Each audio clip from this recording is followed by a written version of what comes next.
ಮಾತು ಬೇರೆ ಇತ್ತು. ಹೀಗಾಗಿ ಇವತ್ತು ಅಡ್ಕೋತಿಯಲ್ಲಿ ಸಿಕ್ಕಂಥ ಅನುಭವ ಇವತ್ತು ಡಿ ಕೆ ಶಿ ಅವ್ರಿಗೆ ಆಗ್ತಾಯಿದೆ.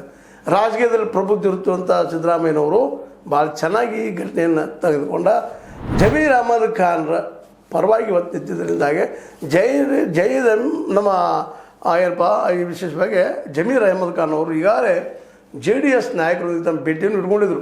ಒಂದು ವೇಳೆ ನನ್ನನ್ನು ಸಸ್ಪೆಂಡ್ ಮಾಡಲಿ ಅಥವಾ ವಜಾ ಮಾಡಿದ್ರೆ ನಾನು JDSಗೆ ಬರ್ತೀನಿ ಅನ್ನೋಂಥದ್ದು ಇರ್ಬೋದು ಅನ್ನೋ ಸಂದೇಶ.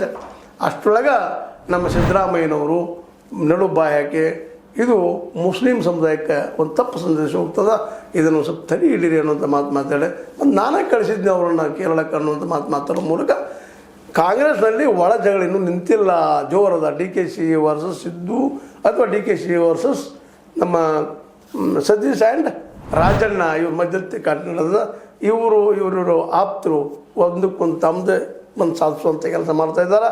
ಇದಕ್ಕೆ ಇವತ್ತು ಸಿದ್ದರಾಮಯ್ಯನವರು ಬಹಿರಂಗವಾಗಿ ಬಂದು ಇನ್ನು ದೆಹಲಿಯಲ್ಲಿ ಸಂಪುಟ ವಿಸ್ತರಣೆ ಅದ, ಆ ಸಂದರ್ಭದಲ್ಲಿ ಕೆಲವೊಂದಿಷ್ಟು ತೆಗಿಬೇಕಾಗಿದೆ.